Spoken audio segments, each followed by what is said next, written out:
Tamko hili linakuja juu ya yale yaliyotokea wakati na baada ya uchaguzi wa Oktoba 29, 2025.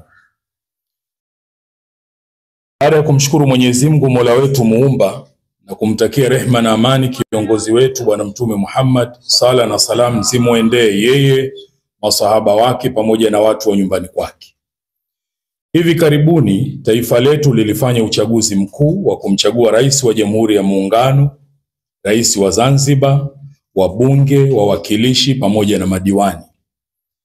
Katika kipindi chote cha mchakato wa kuendea uchaguzi huu, tumeshuhudia kwa upande wa wanasiasa kuibuka kwa makundi mawili kwa ukubwa tofauti.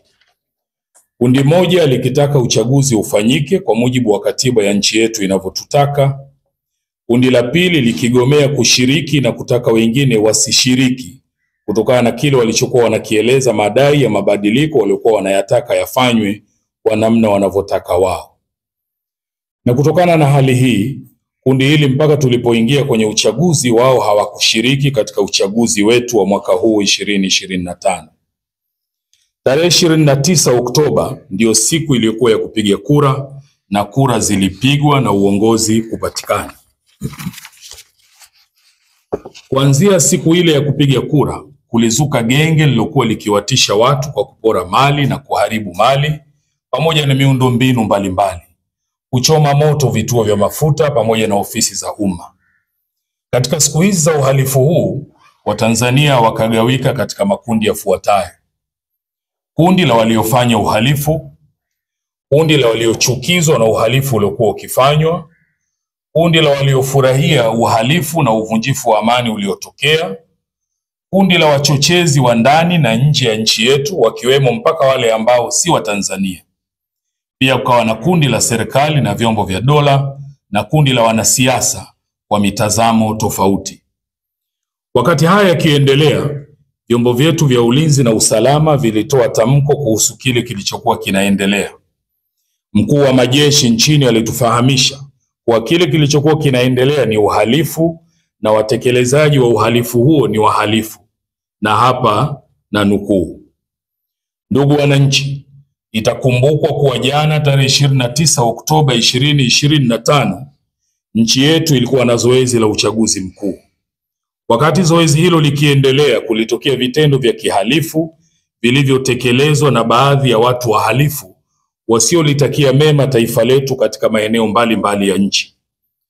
Vitendo hivyo vilihusisha uharibifu wa miundombinu ya umma, mali za umma na za watu binafsi. Vitendo hivyo ni uhalifu usiokubalika ambao lazima ukomeshwe mara moja. Mwisho wa kunukuu. Kutokana na vitendo hivi vya kihalifu ambao vililazimu vyombo vyetu vya usalama kudhibiti hali hiyo, ndani yake kukatokea vifo vya watu wasio na hatia na wengine kupata ulemavu wa kudumu pamoja na uharibifu, wizi na upotevu wa mali. Yote haya yakisababishwa na genge lililokuwa likifanya fujo, wizi na uharibifu mkubwa wa mali na miundombinu. Sisi kwa umoja wetu tunalaani vitendo hivi vya kihalifu ambavyo udhibiti wake umepelekea vifo vya watu wasio na hatia.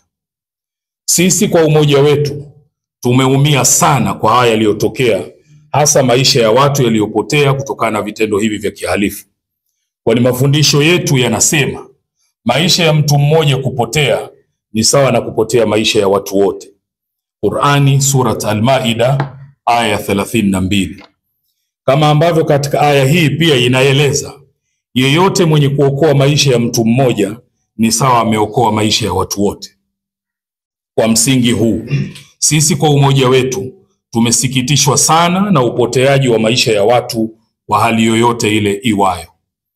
Na ndiyo maana kwa sababu ya kuchelea mambo kama haya, sisi kwa umoja wetu kipindi cha kabla ya uchaguzi tumefanya kazi kubwa ya kuhimiza juu ya umuhimu wa kutunza amani ya nchi yetu, na pale inapobidi kuna haki zinadaiwa, basi haki hizo zidaiwe katika taratibu ambazo hazitoleta uvunjifu wa amani na kupelekea maafa makubwa kama haya yaliyotokea katika nchi yetu. Kabla ya zoezi la uchaguzi mkuu, Tulitumia muda mwingi kuwaasa waumini wetu na Watanzania kwa ujumla kuitunza na kuilinda amani ya nchi yetu, pamoja na kujiepusha na vitendo na maneno ambayo yanaweza kuwa cheche ya kupelekea uvunjifu wa amani. Sisi kwa umoja wetu tunaendelea kushikilia msimamo wetu wa kujali na kusimamia na kuilinda amani ya nchi yetu, kwani tunaamini pahala pasipo na amani haki haiwezi kudaiwa wala kupatikana. Haki ni mchakato, process, na kwa msingi huu haki ili ipatikane inahitaji wakati na pahala, time and space, na ili pahala pa kudaia haki paweze kufanya hivyo, amani inahitajika kwanza, ndipo haki iweze kupatikana. Pahala penye fujo, vurugu na watu kutishiwa mpaka kukatwa sehemu za miili yao, pahala hapo kamwe hapawezi kuwa na mazingira sahihi ya kutoa hiyo haki inayodaiwa. Sisi kwa umoja wetu tunaamini vitendo hivi ambavyo vimeleta maafa katika nchi yetu ni vitendo vya kulaaniwa na ni lazima vidhibitiwe na kuhakikisha havitokei tena katika nchi yetu. Lakini pia sisi kwa umoja wetu tunaitaka serikali ifanye uchunguzi wa kina juu ya kina nani ndio walikuwa vinara wa kuchochea vijana wetu katika kufanya uharibifu huu mkubwa kuwahi kutokea katika nchi yetu mpaka kufikia maisha ya watu kupotea. Sisi kwa umoja wetu tunaiomba serikali kuwaangalia wale wote ambao kwa namna moja ama nyingine wamekumbwa na maafa haya na wala hawakuhusika kwa namna yoyote ile, kuangalia kwa jicho la huruma pamoja na kuwafariji. Sisi kwa umoja wetu tunaisihi serikali katika kipindi hiki iangalie pale panapohitaji suluhu pafanyike suluhu, kama mafundisho yetu yanavyosema, na suluhu ni kheri. Qur'ani sura An-Nisa aya 128. Na pale panapohitaji maridhiano, basi serikali pia iwe tayari kufanya hivyo kwa maslahi mapana ya nchi yetu na raia wake. Japokuwa pia tunaisihi serikali yetu suluhu na maridhiano isiwe ni zawadi wanayopewa wale waliohusika na kushiriki katika uhalifu huu uliopelekea maafa haya. Sisi kwa umoja wetu tumekusanyika hapa kwa lengo la kumuomba Mwenyezi Mungu aendelee kuilinda nchi yetu na watu waovu, na pia awasamehe wale ambao hawajui walifanyalo, lakini pia wale waliofariki na wasio na hatia, kwa namna kwa hakika yeye ni mwingi wa rehema na kurehemu. Wetu pia hatuoni kuwa ni busara wala hatuoni kuwa ni afya kwa umoja wetu na mshikamano wetu katika nchi sisi kuitwa wajinga kwa sababu tu tulikuwa tukihimiza amani. Sisi kama sehemu ya jamii katika nchi yetu siku zote tumekuwa mstari wa mbele katika kusimamia na kuhimiza amani katika nchi yetu, hata pale ambapo kufanya hivyo kunapokuwa kuna tulazimu kukubali maumivu makubwa, lakini tulikuwa tayari kufanya hivyo. Tunataka tueleweke na viongozi wa dini wenzetu kuwa sisi sio wajinga na hatuwezi kuwa wajinga kwa sababu ya kuzungumzia na kuhimiza amani. Kama ambavyo pia kiongozi wetu Mheshimiwa Mufti na Sheikh Mkuu wa Tanzania pamoja na viongozi wengine kamwe hawawezi kuwa wajinga kwa sababu ya kusimamia suala la amani katika nchi yetu, amani ambayo ikiwepo tunanufaika na kufaidika nayo sisi sote. Ifahamike pia kuwa sisi kwa umoja wetu tukiongozwa na kiongozi mkuu wetu wa kiimani hatujawahi hata mara moja kuzuia watu wasidai haki zao wala kufuatilia haki zao kwa kufuata taratibu tulizojiwekea katika nchi yetu. Sisi kwa umoja wetu tunaamini kuwa ndani ya nchi yetu kuna haki mbalimbali ambazo zinadaiwa kutoka kwa makundi mbalimbali na wakati mwingine kutoka kwa mtu mmoja mmoja. Na kwa hivyo tunawaasa wale wote wanaojiona kuwa wanazo haki wanadai kutoka serikalini au kokote kule ndani ya nchi yetu, hata mara moja kudai haki hizo isiwe sababu ya kufanya vitendo vya kihalifu na kudhuru wengine. Mafundisho ya dini yetu yanayote tuhakikishe kuwa hatumdhuru yeyote na wala sisi wenyewe tusijidhuru. Amesema Bwana Mtume sallallahu alaihi wasallam, usidhuru wala usidhurike. Tunasisitiza kuheshimiana, kuthaminiana na kusimama pamoja katika kudumisha amani, umoja na mshikamano wetu bila ya upande fulani kujiona kuwa wao ndio wana haki zaidi na nchi hii kuliko wengine. Kama ambavyo sisi kwa umoja wetu tunaamini kwa dhati kuwa katika nchi yetu hakuna raia daraja la pili kwa sababu ya dini, kabila, wanakotoka au rangi yao.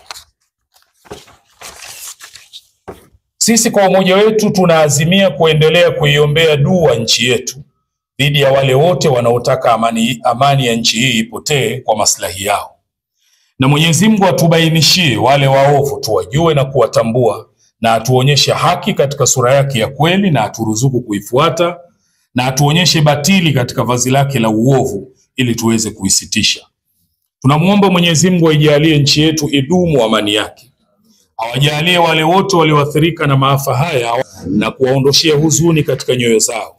Ajalie wale waliopoteza maisha awape malipo yanayowastahiki huko waliko, na wale waliopata majeraha awaponye majeraha yao kwa haraka, na waliopoteza mali zao Mwenyezi Mungu awape badali. Allahumma amin. Tunatoa wito kwa Waislamu na Watanzania wote katika kudumisha amani, mshikamano na umoja wetu wa kitaifa, kwani kwa kufanya hivi kuna maslahi kwetu sote. Na mwisho kabisa, tunatoa pongezi kwa Rais wa Jamhuri ya Muungano wa Tanzania, makamu wa rais, lakini pongezi pia kwa mwanasheria mkuu wa serikali, pongezi kwa spika, pongezi kwa waziri mkuu, wabunge na madiwani wote ambao hawa watatutumikia katika kipindi cha miaka 5. Tunawapongeza, tunawaombea kheri. Mwenyezi Mungu awajalie, awazidishie hekima na busara katika kuliendesha taifa letu kwenye namna nzuri anayoipenda Mwenyezi Mungu na kuiridhia. Wabillahi tawfiq. Asanteni kwa kunisikiliza.